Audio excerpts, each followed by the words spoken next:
पूज्य महाराज भ्रातृहरि की तपोभूमि राजस्थान के सिंहद्वार अलवर के मालाखेड़ा में आप सभी विषय विशेषज्ञ एवं विद्वान साथियों का हार्दिक स्वागत है।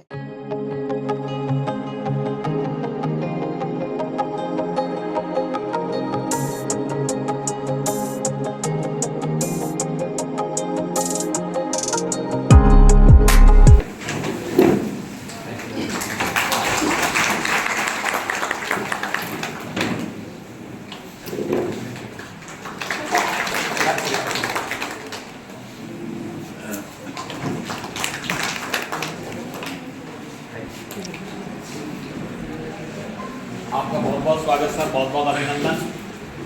अब हम चाहेंगे कि हम आप लोगों से भी इस शिविर की सफलता के लिए या ईमानदारी से आपको यहाँ बुलाया और यहाँ हम लोगों ने कुछ देने का प्रयास करने के लिए सरकार के मानदंड पूरा करना चाह रहे हैं। तो पहली चीज़ हम लोग राइट टाइम आए। राइट टाइम आने के पश्चात में जो आपको पिन पॉइंट टाइम दे दिया जाता है संयोजक को और हमारी टीम के द्वारा कि इतने बज के इतने मिनट में लंच है, वो है, ये कोऑर्डिनेशन का काम है। तो लंच उससे में होगा। लंच करने के बाद अगर आपको कह दिया था इतनी बजे वापस वील गैदर्ड एट हियर, अब इतनी बजे आना ही आना, तो नो डाउट कोई भी व्यक्ति कहीं भी हो उतने बज के उतने मिनट के ऊपर वो अपने स्पॉट पे हो अपना आसन ग्रहण कर ले, अपनी सीट ले। जो हमारे दक्ष प्रशिक्षक हैं वो बिना के राइट टाइम पे बिना कुछ कहे बिना अनाउंस किए स्टार्ट हो जाए, ऐसा ऑटो प्रोसेस बनना चाहिए। और जो लास्ट का समय आपका बिल्कुल टाइम उसमें छोड़ना है उसमें छोड़ेंगे। बहुत सारी दक्षताओं को सिखाने की बात की जा रही है। ये एफएलएम क्या है? एक्चुअली दक्षताओं को सिखाना। फिर आगे दिमाग में हम तो बहुत सालों से सिखा रहे हैं, 1200 के मुझे सिखाते हुए आप लोगों से भी ज्यादा टाइम मुझे हो गया। फिर भी मैं प्रयास करता हूँ कि आपके साथ बैठ करके मैं कुछ सीख सकूँ। एडमिनिस्ट्रेशन में लंबा अरसा हो गया, एज एकेडमिक ऑफिसर खूब काम कर लिया, एडिशनल डीओ खूब काम कर लिया 5 साल, उसके बाद असिस्टेंट डायरेक्टर पूरा जिला खूब चला लिया, तो सारे इन्हीं पदों पे काम किया है। उसके बावजूद भी मेरे पास सीखने को भी बहुत सारी जगह आनंद वाली शिक्षा हम दे सकते हैं, क्योंकि हम बुक लेके अगर पाठ पढ़ाते हैं तो निश्चित रूप से बच्चे बोरियत महसूस करते हैं आज के जमाने में, लेकिन हम उसी बात को अगर डिजिटल शिक्षा के रूप में प्रस्तुत कर रहे हैं बच्चों के सामने तो बच्चों को बहुत मजा आता है। और ऐसा मेरा क्लासरूम डिजिटल क्लासरूम यानी कक्षा, और हमारे एक टॉपिक भी होता है कि कक्षा तो उसमें प्रौद्योगिकी का उपयोग किस प्रकार से किया जाता है, आईसीटी का उपयोग किस प्रकार से किया जाता है। तो मेरी सबसे महत्वपूर्ण विशेषता यही है कि कक्षा कक्ष में प्रौद्योगिकी का उपयोग करना।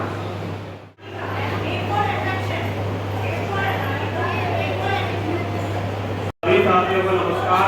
बाकी चित्रंजन नाम है मेरा और मैं आपको हम सभी साथी मिलकर के जैसे आपको पता है फंडामेंटल लिटरेसी एंड न्यूमरेसी पर अपन चर्चा करने वाले हैं, तो आप और हम सब मिलकर के इस पर चर्चा करेंगे किस तरीके से शिक्षण व्यवस्था को शिक्षण अधिगम प्रक्रिया को बेहतर बनाया जा सके।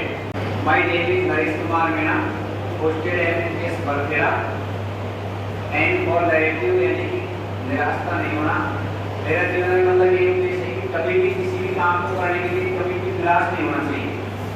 और बच्चे को भी इसी प्रकार उत्साहित करना चाहिए कि वो अपने काम में कभी निराश ना हो। और पढ़ाने की जो बात है पहले उसको मतलब ऐसी एक्टिविटी वगैरह के ऐसे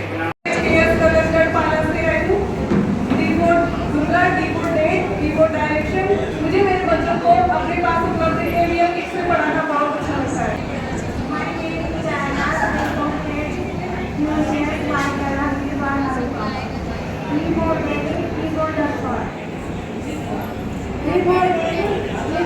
I am Sarita Kumari Saini. School PSI was an approach as for sons, student. और ABL कैसे पढ़ाना मुझे। My name is Seema Berwa from CS Hyderabad, Maharashtra. As for Seema, as for Strong. मुझे मेरे बच्चों को खेल में पढ़ाना बहुत अच्छा लगता है। Hello, my name is Ishwar Sharma, posting in DPS Hyderabad Hotel. A for Anita, A for activity. मुझे बच्चों को एक्टिविटी यानी एक्टिविटी के साथ पढ़ाना अच्छा लगता है।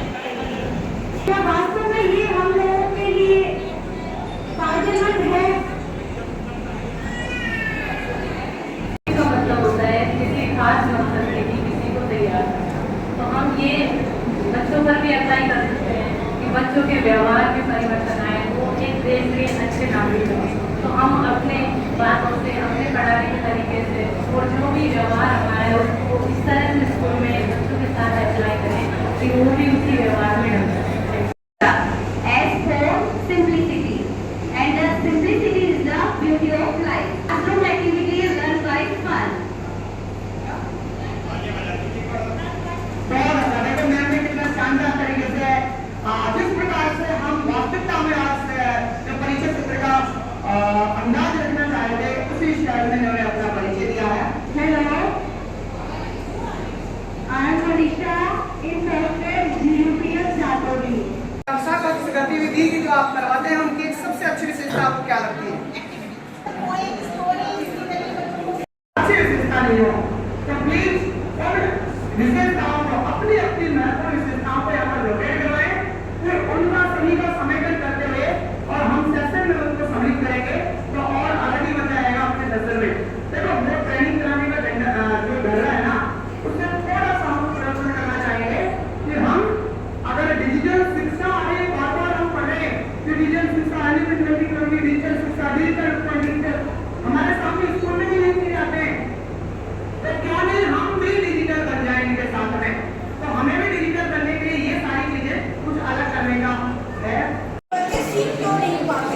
नहीं सीखने का भी कक्षीय वातावरण ये होता है कि बच्चा आज आया है, कई बच्चे ऐसे हैं जो आज आया है 10 दिन नहीं आएगा, वो 10 दिन का गैप उसको नहीं सीखने देगा।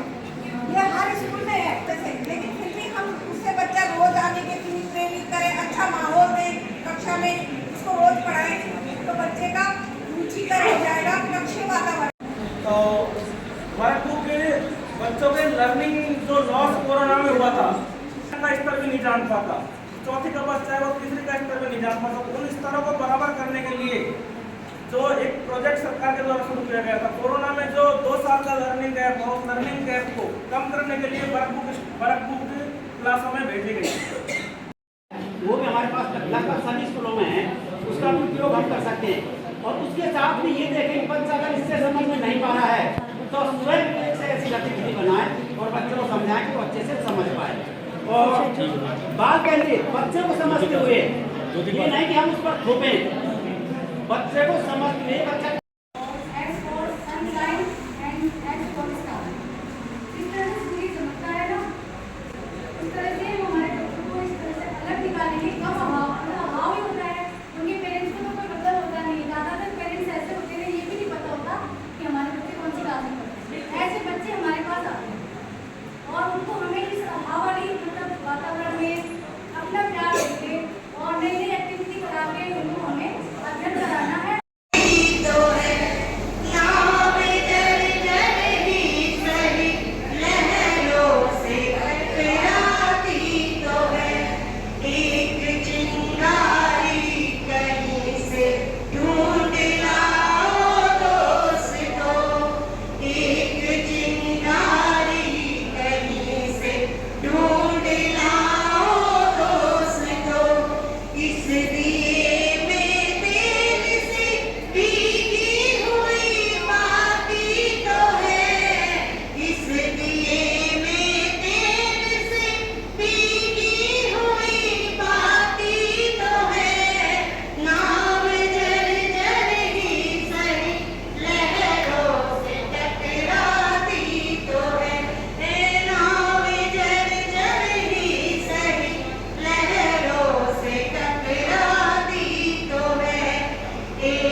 और निश्चित रूप से इसकी भागदौड़ डीओ स्तर को दी गई है।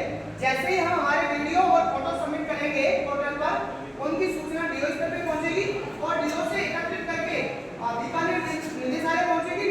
तो निश्चित रूप से हमारा जो ये खेल सप्ताह है 2024, इसकी भागदौड़ हमारे विद्यालयों को इसलिए दी गई है कि हम बच्चों से कहीं ना कहीं ज्यादा जुड़े हुए हैं और हम बच्चों की गतिविधियां ज्यादा कर सकते हैं।